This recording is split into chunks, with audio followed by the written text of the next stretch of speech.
Kia ora koutou katoa, ko Rakataura Taua-Gordon toku ingoa. He uri tēnei no ngāpui me Te Kawerau Maki. Rua te kaumawha o ki Pakeke. No reira, kia ora.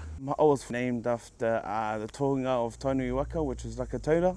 So that is our ancestor, our tūpuna. I was fortunate enough to receive that as my middle name. Growing up and getting older and, you know, deep in Māori kaupapa and deep in within my whakapapa, I realised, you know, how much of a great man he was and all these things that he achieved. It's that thing, you know, whakapapa, following in your steps, the people before you, the people that have passed on, in terms of being a positive role model for te ao Māori as a whole and just trying to keep those old values but using them in the modern world. I was actually brought up north. We were the whānau always, you know, summer holidays, beaches, diving, you know, boogie boarding. When you think of the ocean and the moana, a lot of fun time come with that, whether it be, you know, going for kai moana or just fishing. The moana and wai in particular has been a big part of my life and growing up.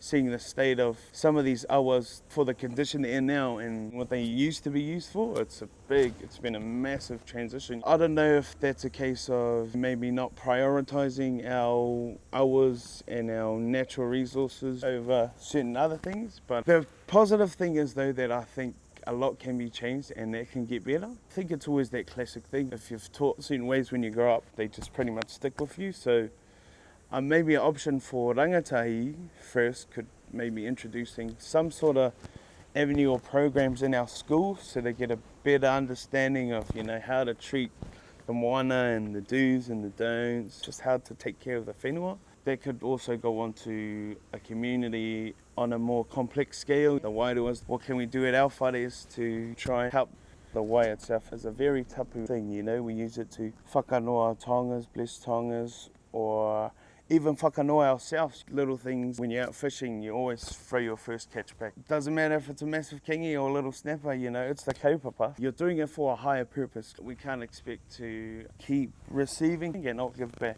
The classic saying, you know, the things we do now, it's for the next generation. If we just be a little bit more giving and not so much selfish, and then it'll be easier just from there. Learn a bit more about your wahi, your environment, how you can help out and just do your part. Because we have an amazing community here out in the Waitākere, you know. I truly believe if we were all band together and we truly wanted to do something, it could happen like that.